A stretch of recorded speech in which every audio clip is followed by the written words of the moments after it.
Estudo do livro Roteiro, livro de Emmanuel, psicografia de Chico Xavier, lição 40, Ante o Infinito. A casa do Pai é o universo. Evangelho segundo o Espiritismo. Somos, portanto, como filhos, os que habitam a casa do Pai. Nosso lar é o universo. Não nos cabe mais a visão limitada e tribal de outrora, onde caminhávamos movidos apenas por interesses particulares e, quando muito, dos nossos entes mais próximos. A visão maior, mais ampla, nos convida a uma nova forma de viver e, nesta lição, Emmanuel nos dá conselhos oportunos para a jornada eterna. Chama-nos a este novo viver, como moradores do universo, como filhos do Pai Celestial. Não nos cabe mais vivermos conforme nossos próprios interesses. Somos chamados a caminhar no bem, na moralidade, na justiça e principalmente no amor, onde quer que estejamos.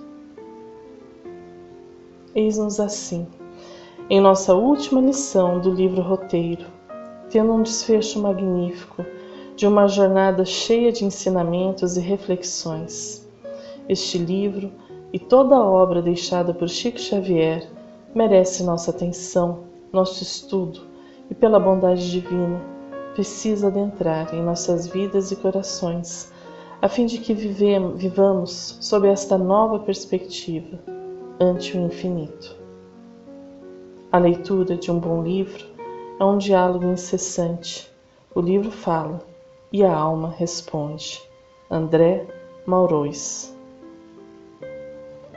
Iniciemos com Emmanuel. Amadurecida a compreensão na maioridade mental, percebe o homem a sua própria pequenez à frente do infinito. Reconhece que a vida divina palpita soberana, desde os princípios magnéticos do mundo subatômico até as mais remotas constelações. Observa que o planeta grande e sublime, pelas oportunidades de elevação que nos oferece, é simples grão de areia, quando comparado ao imenso universo. Cercado por sóis e mundos incontáveis, ergue-se dentro de si mesmo para indagar quanto aos problemas da morte, do destino, da dor. Suas perguntas silenciosas atravessam o espaço incomensurável em busca das eternas revelações. Vamos inverter a frase inicial para observar a sua riqueza. Para que nós nos saibamos pequenos diante do infinito, precisamos de algumas premissas ou pressupostos. Precisamos de maioridade mental, compreensão, amadurecimento. Se nossa percepção da vida ainda é tal qual de uma criança, vou agir e pensar como tal. Serei o centro do universo, serei o detentor das atenções, e quando não o for, irei insurgir. Muitos espíritos que transitam pelo mundo ainda são crianças espirituais e, por isso, pela ausência da maioridade mental, não conseguem compreender o universo. Mas as vidas se sucedem e as experiências se multiplicam, trazendo a cada um de nós renovadas oportunidades de amadurecer. Assim como a planta possui os estágios de produção, da semente ao fruto, também nós precisamos de tempo para que determinadas ideias germinem em nosso ser e frutifiquem. Emmanuel também diz que, cercado por sóis e mundos incontáveis, ergue-se dentro de si mesmo. Há quanto tempo temos edificado construções a fim de nos fazermos imortais? Há quanto tempo temos nos preocupado com o mundo exterior, negligenciando as oportunidades de trabalhar nos sentimentos do nosso mundo íntimo? Eis então o homem que completou a maioridade mental, que amadureceu e que ergue-se dentro de si mesmo para descobrir o universo. sigamos em frente com a lição. Para o coração alimentado pela fé e elevado à glória do ideal superior, o Espiritismo com Jesus traz a sua mensagem iluminada de esperança, interrogando o infinito que se estende triunfante no espaço e no tempo. Os homens ouvem a palavra dos vivos que os antecederam na grande viagem do túmulo, afirmando com imponente beleza: irmãos, a vida não cessa. Tudo é renovação e eternidade. Tanto quanto as leis cósmicas nos governam, a experiência física, indefectíveis leis morais, nos dirigem o espírito. A doutrina espírita capacita-nos a uma perspectiva nova e, com Jesus como nosso guia e modelo, estamos em condições de seguir em frente, melhorando-nos sempre. Não apenas o mundo se torna maior, eis que reconhecemos-nos como viajantes do universo, mas a vida assume novos contornos. Tudo é renovação e eternidade, nos diz o benfeitor. A vida continua, aqui ou acolá. Neste sentido, nos ensinam os Espíritos. O objetivo essencial do Espiritismo é o melhoramento dos homens. Não é preciso procurar neles senão o que pode ajudar no progresso moral e intelectual. Caminhemos um pouco mais com a lição. Eis que agora, tal qual um professor que dá a sua aula de encerramento e dedica algum tempo a dar bons conselhos aos seus alunos, Emmanuel nos indicará caminhos. Abstende-vos do mal. Os compromissos da alma com os planos inferiores constituem aumento de densidade em seu veículo de manifestação. Nosso corpo espiritual, em qualquer parte, refletirá a luz ou a treva, o céu ou o inferno que trazemos em nós mesmos. Recordemos das palavras de Paulo aos Tessalonicenses: examinai tudo, retende o bem, abstende-vos de toda aparência do mal. Primeiro conselho: abstende-vos do mal. A matéria é a escola temporária do espírito e chegará o dia em que não mais necessitaremos dela para evoluir. Vejamos o texto da Revista Espírita de 1858. Características gerais: é nula a influenciação da matéria, absoluta superioridade intelectual e moral em relação aos espíritos de outras ordens. Trata-se da primeira classe, dos espíritos puros. Os espíritos puros percorreram todos os graus da escala e se despojaram de todas as impurezas da matéria, tendo atingido a suprema perfeição de que é suscetível a criatura. Não tem que passar por provas nem por expiações. Não mais sujeitos à reencarnação em corpos perecíveis, têm a vida eterna que se realiza no seio de Deus. Assim, o contrário da purificação é exatamente o que Emmanuel nos está explicando. Os compromissos da alma com os planos inferiores constituem aumento de densidade em seu veículo de manifestação. O que estamos refletindo? Hoje, o que eu refleti com minhas ações, palavras e pensamentos? Caminhemos para o segundo conselho. Cultivai a fraternidade e o bem, porque hoje e amanhã colheremos da própria sementeira. Além das fronteiras de sombra e cinza, onde se esfriam e se desintegram os derradeiros farrapos da carne, a vida continua, impondo-nos os resultados de nossas próprias ações. É também do próprio Emmanuel a frase: o bem que praticares em algum lugar é teu advogado em toda parte. Livro Vinhas de Luz. Também Paulo, quando escreve a carta aos Coríntios, diz que, assim, permanecem agora estes três: a fé, a esperança e o amor. O maior deles, porém, é o amor. Somos espíritos em caminho evolutivo, Ora acertamos, ora erramos. E quando erramos, necessitamos da benevolência alheia.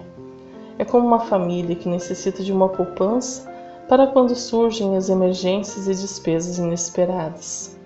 Não queremos praticar o mal, mas ainda o realizamos, ainda que sem intenção, fruto apenas de nossa ignorância.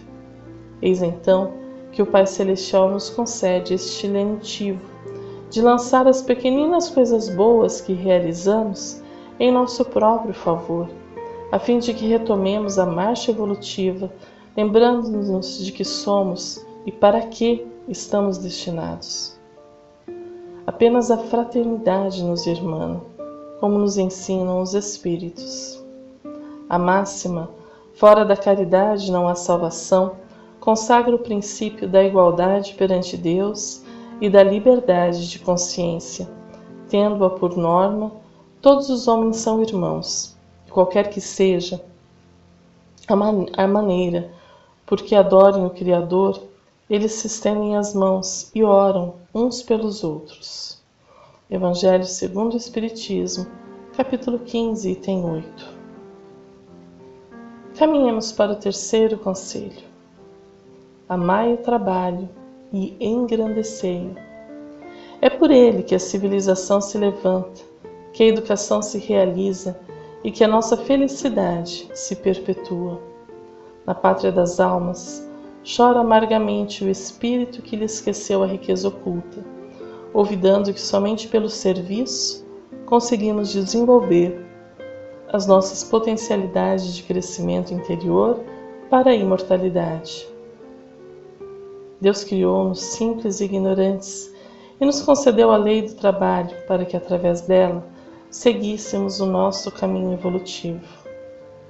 Paulo, quando escreveu aos Colossenses, disse: tudo o que fizerem, façam de todo o coração, como para o Senhor, e não para os homens. Os antigos já percebiam tal diretriz e consta em seus ensinamentos. No livro de Gênesis, capítulo 3, versículo 19: no suor do teu rosto comerás o teu pão, até que te tornes a terra, porque dela foste tomado, porque és pó, e em pó te tornarás. Ou mesmo a célebre frase do cientista e inventor Thomas Edison: a genialidade é 1% inspiração e 99% transpiração. Ou ainda o filósofo Platão, que nos deixou o ensinamento: não há nada mais vergonhoso do que alguém ser honrado pela fama dos antepassados e não pelo merecimento próprio. Seja na religião, na ciência ou na filosofia, o trabalho é reconhecido. Que dirá no Espiritismo, que une essas três áreas do conhecimento humano? Caminhemos para o quarto conselho da lição. Aceitai o ato de servir e ajudar, não como castigo, mas sim como preciosa honra que o divino poder nos confere. Não vos inquietem no mundo o orgulho coroado de louros e o vício com a iniquidade, aparentemente vitoriosos. A justiça reina imperecível. Quem humilha os outros será humilhado pela própria consciência, e o Instituto Universal das Reencarnações funciona igualmente para todos, premiando os justos e corrigindo os culpados. Cada falta exige reparação, cada desequilíbrio reclama reajuste. Recordemos das palavras de Jesus, trazidas pelo Evangelho de Lucas. Qual é, com efeito, maior? Aquele que está à mesa ou aquele que serve? Não é o que está à mesa? Ora, quanto a mim, estou no meio de vós, no lugar daquele que serve. Precioso ensinamento do Mestre Jesus a Pedro e aos discípulos. Se alguém quer ser o primeiro, seja o último de todos e o servo de todos. Emmanuel comenta este versículo. Nos variados setores da experiência humana, encontramos as mais diversas criaturas a buscarem posições de destaque e postos de diretiva. a pessoas que enveredam pelas sendas do comércio e da indústria em corrida infrene por se elevarem nas asas frágeis da posse efêmera.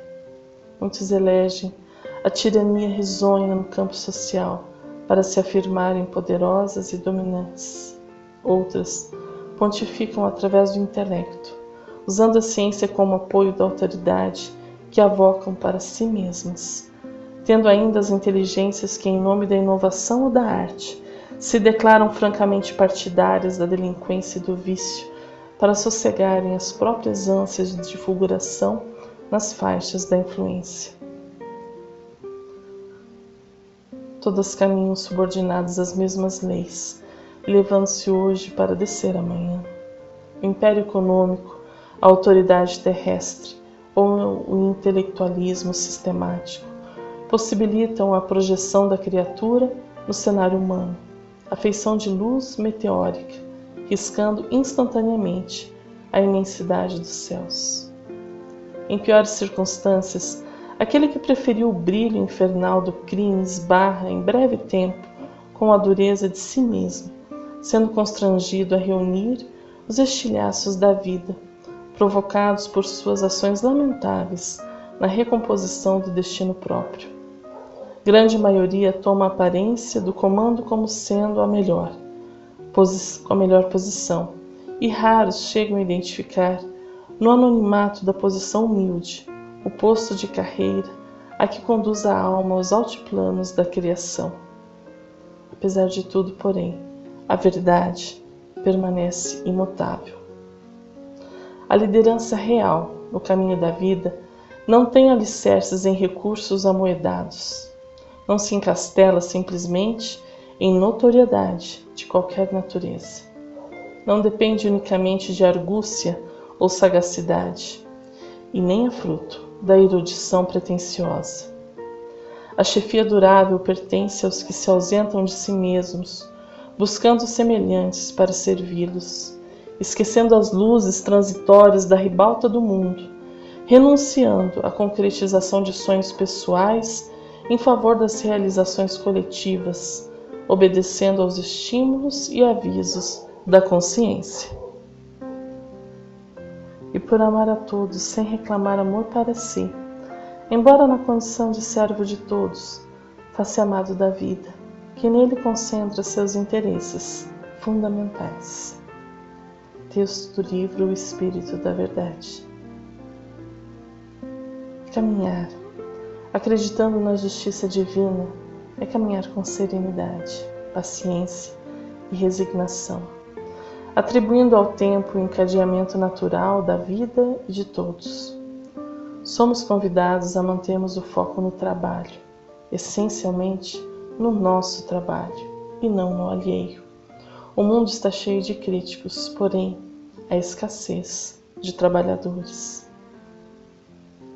Sigamos em frente com o quinto conselho. Os padecimentos coletivos da sociedade humana constituem a redenção de séculos ensanguentados pela guerra e pela violência. As aflições individuais são remédios proveitosos à cura e refazimento das almas. Anexai os desejos do reino de vosso eu aos sábios desígnios do reino de Deus. O egoísmo e a vaidade nos encarceram na lama da terra.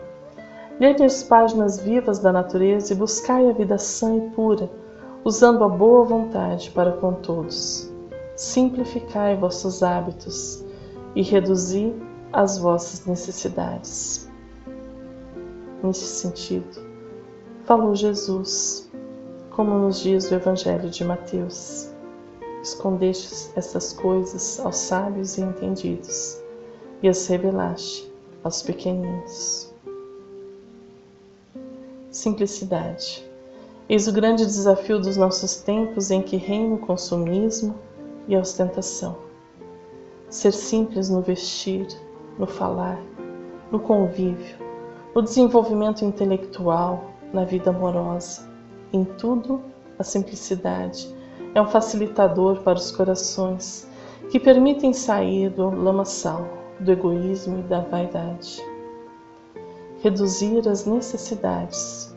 uma atitude que decorre da vida simples.